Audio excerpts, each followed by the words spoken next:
friends, welcome to Study with Neelam. I hope you all are good. So let's start and crack your dream with Study with Neelam. आज हम 2 और 3 अगस्त 2021 के सभी best current affairs questions with point two point section complete करेंगे, तो video में last तक बने रहिएगा। चलिए तो शुरू करते हैं आज का लेक्चर फटाफट। पहला क्वेश्चन है हमारा, हाल ही में निम्न में से किन देशों की सीमा पर विवाद के कारण 3 सैनिकों की मृत्यु हो गई है। आप लोग जो न्यूज़ सुन रहे होंगे उससे आप आंसर लगाएंगे डी, लेकिन यहाँ पर हमारा राइट आंसर होगा सी, अजरबैजान और आर्मेनिया के बीच में। तो यहाँ पर आपके लिए ये मैप है, आप देख सकते हैं ये कौन सी कंट्रीज है मैप में, आर्मेनिया है।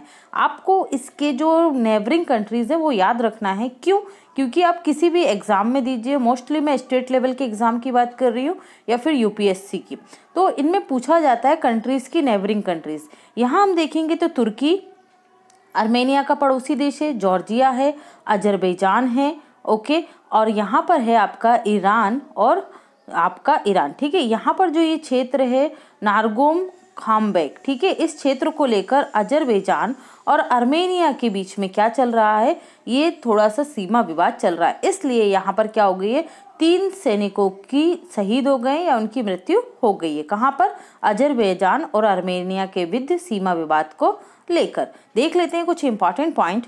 अजरबैजान के साथ आर्मेनिया की सीमा पर 3 आर्मेनियाई सैनिक किस देश के सैनिकों शहीद हुए हैं? आर्मेनिया के हुए हैं।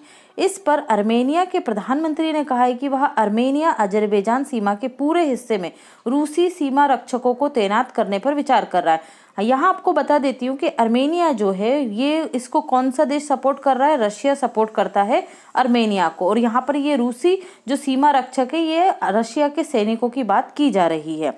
आर्मेनिया 1991 में सोवियत संघ से अलग हुआ था। आपको पता होगा 1991 में सोवियत संघ क्या हो गया था, विघटित हो गया था, जिसमें आर्मेनिया और आपका अजरबैजान और तुर्कमेनिस्तान, उज्बेकिस्तान, ये सारी कंट्रीज और सोवियत रूस से अलग हुई थी।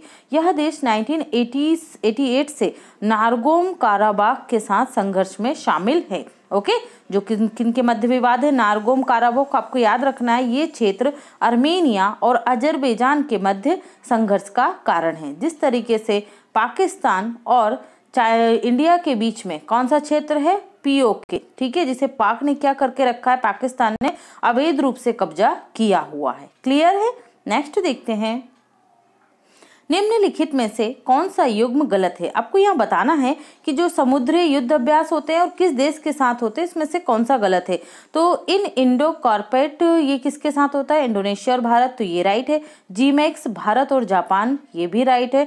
एक्स एकता मालदीव और भारत, ये भी राइट है। और कोंकण फ्रांस और ब्रिटेन के साथ होता है, जबकि यहाँ पर क्या है, फ्रांस है। तो ये हमारा राइट आंसर क्या होगा, यहाँ पर डी हो जाएगा। कौन सा? डी। कोंकण किस किस के बीच में होता है? ब्रिटेन और भारत के बीच में, ना कि फ्रांस के साथ। तो यहाँ हम देखते हैं कोंकण भारत और ब्रिटेन के बीच एक संयुक्त नौसैन्य अभ्यास है। एकता अभ्यास भारत और मालदीव के बीच एक संयुक्त नौसेना अभ्यास होता है।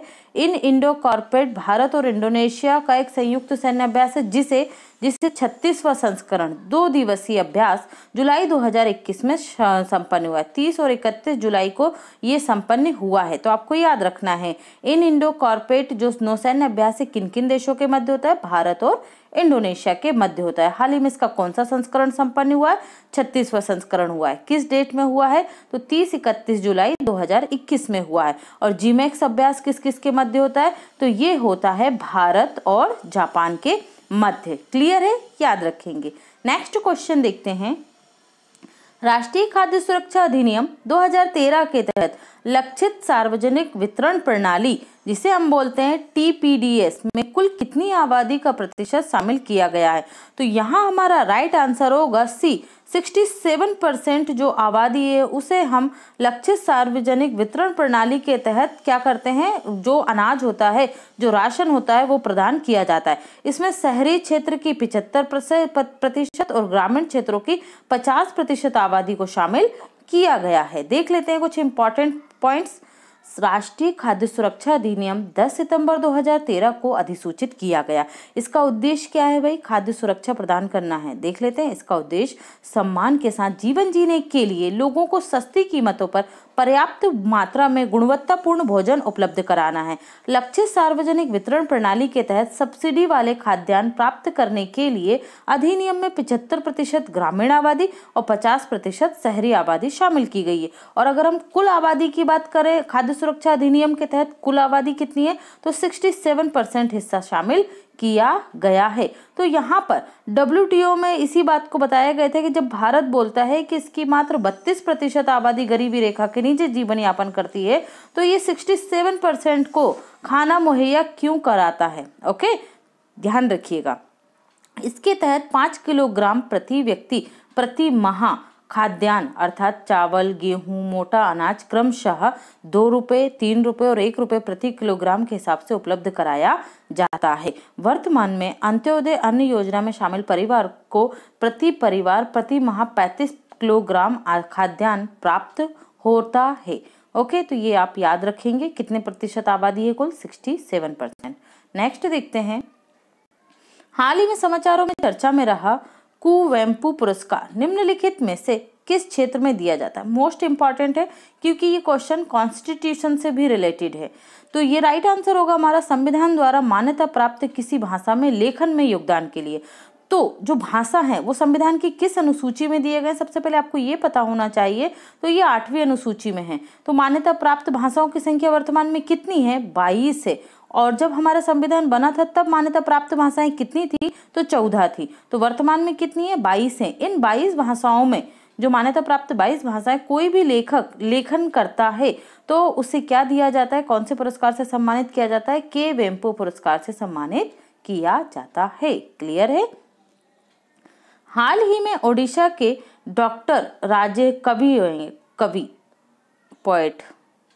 कवि डॉक्टर किशोर पांडा को कुवेंपु राष्ट्रीय पुरस्कार 2020 के लिए चुना गया है। यह पुरस्कार दिवंगत कवि कुवेंपु की स्मृति में स्थापित एक राष्ट्रीय पुरस्कार है।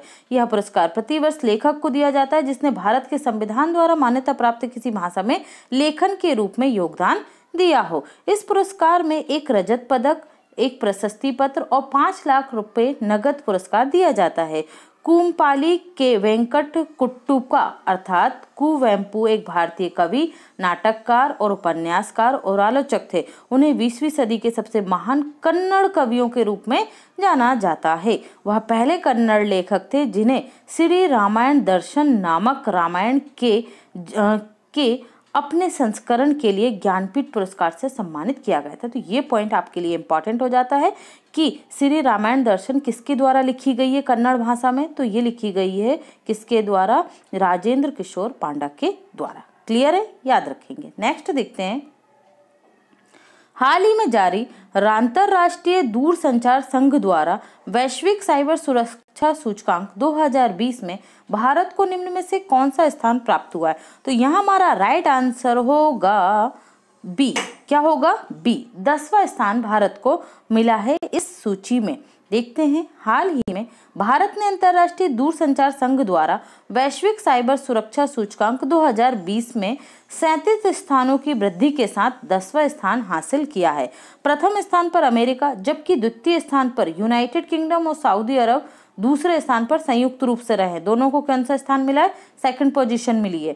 जबकि एस्टोनिया को इस लिस्ट में तीसरा स्थान मिला हुआ है। भारत एक वैश्विक आर्थिक महाशक्ति के रूप में उभर रहा है। यहाँ डाटा गोपनीयता और नागरिकों को ऑनलाइन अधिकारों की रक्षा के लिए दृढ़ उपायों के साथ अपने डिजिटल संप्रभुता का दावा करता है। ठीक है, मतलब भारत साइबर सुरक्षा की दृष्टि से क्या होता जा रहा है? मजबूत होता जा रहा है। इसलिए इसे कौन सा स्थान प्राप्त हुआ है? 10वां स्थान प्राप्त हुआ है।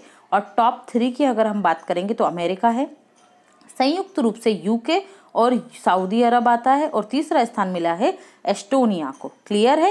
नेक्स्ट देखते हैं, हाल ही में चर्चा में रहा बादल फटने के संबंध में। आप लोग देख रहे होंगे न्यूज़ में उत्तराखंड, जम्मू कश्मीर और आपका हिमाचल प्रदेश जो राज्य हैं, यहाँ पर हम क्या खबरें देखने को मिल रही हैं कि बादल फट रहे हैं, हाईवेज पर मलबा सरक रहा है। तो ये घटना क्या होती है, इस पर विचार कीजिए। क्या होता है बादल फटना? तापमान बढ़ने के साथ वातावरण अधिक से अधिक नमी धारण कर सकता है और यह नमी छोटी अवधि के लिए बहुत तीव्र वर्षा के रूप में नीचे आ जाती है। दूसरा हमारा है उच्च तापमान और तेज हवाओं के साथ सापेक्षिक आर्द्रता और बादल कवर अधिकतम स्तर पर आ जाता है। तो राइट आंसर क्या होगा यहाँ पर हमारा? केवल 2 होगा। ठीक है, क्या होगा राइट आंसर? केवल 2 होता है बादल फटने की घटना। हाल ही में भारत में कई स्थानों पर बादल फटने की सूचना मिली। बादल फटना छोटी अवधि की एक छोटे क्षेत्र में तीव्र वर्षा की घटनाएं हैं। यह घटना लगभग 20 से 30 वर्ग किलोमीटर के भौगोलिक क्षेत्र में 100 मिलीमीटर घंटे से अधिक अप्रत्याशित वर्षा के साथ घटित होती है। भारतीय उपमहाद्वीप में यह आमतौर पर तब होता है जब मानसूनी बादल उत्तर की ओर रहते हैं। यहाँ बादल बंगाल की खाड़ी या अरब सागर के मैदानी इलाकों को पार करके फिर हिमालय की ओर जाते हैं। कभी कभी 75 मिलीमीटर प्रति घंटे की बारिश के साथ बरसते हैं। आपेक्षिक आर्द्रता और बादल का वातावरण कम तापमान और धीमी हवाओं के साथ अधिकतम स्तर पर होता है।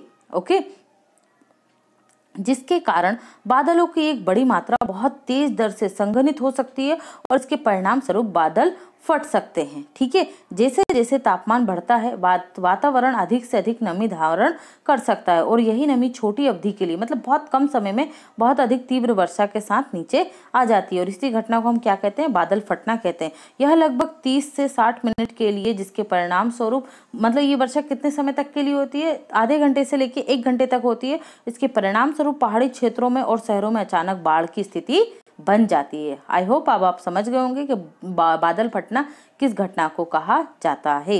नेक्स्ट देखते हैं, हाल ही में पोल्ट्री उद्योग जो मुर्गी पालन होता है ने महामारी के कारण केंद्र सरकार से किसानों की कैप्टिव खपत के लिए आनुवांशिक रूप से संशोधित निम्न में से किन बीजों के आयात की अनुमति देने की मांग की है? तो यहाँ पर हमारा राइट आंसर होगा बी, सोया बीज। सोयाबीन के जो आनुवांशिक रूप से, ठीक है, आनुवांशिक की जो होते हैं जेनेटिकली मॉडिफाइड जो फसल होती है उसके जो बीज होते हैं उसके आयात की मांग की गई है। तो किसकी की गई है? सोयाबीन के बीजों की गई है। हाल ही में पोल्ट्री उद्योग महामारी के कारण लगभग पिछले 2 सालों से घाटे का सामना कर रहा है। इस उद्योग ने केंद्र सरकार से किसानों की कैप्टिव खपत के लिए आनुवांशिक रूप से संशोधित सोया बीजों के आयात की अनुमति देने की मांग की है। बीटी कपास एकमात्र आनुवांशिक रूप से संशोधित फसल है जिसकी भारत में खेती की जाती है। क्योंकि हमने जेनेटिकली जो मॉडिफाई फसलें हैं उनके दुष्प्रभावों को देखा है, इसलिए किसी और फसल के लिए भारत सरकार द्वारा इनके अनुमति नहीं दी गई है। तो पहली कौन सी याद रखिएगा? पहली और एकमात्र, तो ये बीटी कपास है। ओके, संयुक्त राज्य अमेरिका आनुवांशिक रूप से संशोधित सोयाबीन का सबसे बड़ा उत्पादक है और यहीं से आयात की मांग की जा रही है। तो ये भी आप याद रखिएगा। ओके, क्लियर है। नेक्स्ट देखते हैं, भारतीय जनजाति सहकारी विपणन विकास परिषद अर्थात ट्राइफेड के संबंध में निम्नलिखित कथनों में से कौन सा कथन गलत है? यह जनजातियों का अपना उत्पाद बेचने की सुविधा और सेवा प्रदाता के रूप में कार्य करता है। सही है। यह एक राष्ट्रीय स्तर का संगठन है जो संस्कृत मंत्रालय के प्रशासनिक नियंत्रण में काम करता है। गलत है। इसके तहत आदिवासी संस्कृति को बढ़ावा देने के लिए विभिन्न गतिविधियां संचालित की जाती हैं। सही है। यह विभिन्न प्रकार के उत्पादों को विश्व स्तर पर पहचान दिला चुका है। तो ये भी सही है। तो हमारा राइट आंसर क्या होगा? बी होगा, जो यहाँ पर गलत है। देख लेते हैं क्यों गलत हुआ। जनजातीय कार्य मंत्रालय support of tribal research institute की योजनाओं और आदिवासी महोत्सव, अनुसंधान, सूचना, जन शिक्षा कार्यक्रमों का संचालन कर रहा है। कौन करता है? जनजातीय कार्य मंत्रालय। क्लियर है। वहां हमने क्या पढ़ा? संस्कृति मंत्रालय। इसलिए हमारा ऑप्शन बी गलत है। इसके तहत आदिवासी संस्कृति को बढ़ावा देने के लिए विभिन्न गतिविधियां संचालित की जा रही हैं। ट्राइफेड अनुसूचित जनजातियों को अपना उत्पाद बेचने के लिए सुविधा प्रदान करता है और सेवा प्रदाता के रूप में कार्य करता है। यह एक राष्ट्रीय स्तर का सर्वोच्च संगठन है। जनजातीय मामलों के मंत्रालय के प्रशासनिक नियंत्रण में कार्य करता है और जनजातीय मामलों के मंत्री कौन है? अर्जुन मुंडा है। ओके, जिनका लोकसभा क्षेत्र क्या है? झारखंड का खुंटिया है। क्लियर है। अगला देखते हैं, हाल ही में समाचारों में चर्चा में रहा अरावली पर्वत श्रृंखला से संबंधित गलत विकल्प का चयन करें। यह एक अवशिष्ट पर्वत का उदाहरण है। यह देश के उत्तर पश्चिम भाग में स्थित है। यह दुनिया के सबसे पुराने वलित पर्वतों में से एक है। यह एक नवीन वलित पर्वत है। तो राइट आंसर क्या होगा? यहाँ पर हमारा राइट आंसर होगा डी। ये एक नवीन वलित पर्वत नहीं है। नवीन वलित पर्वत क्या होता है? जो निरंतर विकसित हो रहा होता है, जैसे हिमालय। हिमालय क्या है? एक नवीन वलित पर्वत है। ठीक है, इसकी ऊंचाई में क्या आता है? परिवर्तन आ रहा है। तो यहाँ पर है ये हमारा राइट आंसर जो होगा डी। ठीक है, ये गलत विकल्प है। तो देखिए ये रही अरावली पर्वत श्रृंखला। आप देख रहे हैं ये भारत के उत्तर पश्चिम में स्थित है, एक अवशिष्ट पर्वत है। ठीक है, तो ये इससे रिलेटेड क्यों है चर्चा में, देख लेते हैं हम। सुप्रीम कोर्ट द्वारा नियुक्त एक समिति ने अरावली जैव विविधता पार्क और विस्तारित रिज क्षेत्र से होकर गुजरने वाले प्रस्तावित Delhi Alwar high speed rail corridor. अब आपसे पूछा जाएगा कि Delhi Alwar high speed rail corridor निम्न में से किस जैव विविधता पार्क से होकर गुजर रहा है, तो आपको याद रखना है अरावली जैव विविधता पार्क। ओके, कॉरिडोर के एक खंड के निर्माण की अनुमति देने के लिए शीर्ष अदालत से सिफारिश की गई है। सिफारिश में कहा गया कि यह परियोजना सार्वजनिक हित में है और इसमें पेड़ों की कटाई शामिल नहीं है, इसलिए इसके निर्माण की क्या की जाए, अनुमति दी जाए। ओके, भारत के उत्तर पश्चिम भाग में स्थित अरावली पर्वत श्रृंखला दुनिया के सबसे पुराने वलित पर्वतों में से एक है, पुरानी है। ओके, याद रखिएगा, बहुत बार क्वेश्चन आता है, आपको पर्वत श्रृंखलाएं दे दी जाती है और पूछा जाता है कि निम्न में से कौन सी सबसे पुरानी पर्वत श्रृंखला है, तो राइट आंसर होता है हमारा अरावली। इस पर्वत श्रृंखला का विस्तार उत्तर पूर्व से दक्षिण पश्चिम दिशा में है। राजस्थान की अरावली पर्वत श्रृंखला की सबसे ऊंची चोटी गुरु शिखर है, जिसकी ऊंचाई कितनी है, 1722 मीटर है, जो राजस्थान के सिरोही जिले के माउंट आबू में स्थित है। और माउंट आबू एक बहुत बड़ा पर्यटन स्थल है, आप लोग जनरली इसके बारे में सुन चुके होंगे। नेक्स्ट देखते हैं, हाल ही में निम्न में से किन दो देशों के मध्य हल्दीबाड़ी चिलाहाटी रेलवे लिंक से 1 अगस्त से वाणिज्यिक सेवा शुरू की गई है, तो राइट आंसर होगा यहाँ पर हमारा ए, बिल्कुल नहीं है, राइट आंसर होगा हमारा सी, भारत और बांग्लादेश के मध्य ये शुरू की गई है। हल्दीबाड़ी चिलाहाटी रेलवे लिंक भारत को बांग्लादेश से जोड़ता है। भारत और बांग्लादेश के बीच हल्दीबाड़ी चिलाहाटी रेलवे लिंक पर 1 अगस्त से वाणिज्यिक सेवाएं शुरू हो गई, मतलब माल की आवाजाही यहाँ पर प्रारंभ हो गई है। यह सेवा 50 वर्षों से अधिक समय से बंद थी। इस रेलवे मार्ग पर मालगाड़ी का संचालन किया गया है।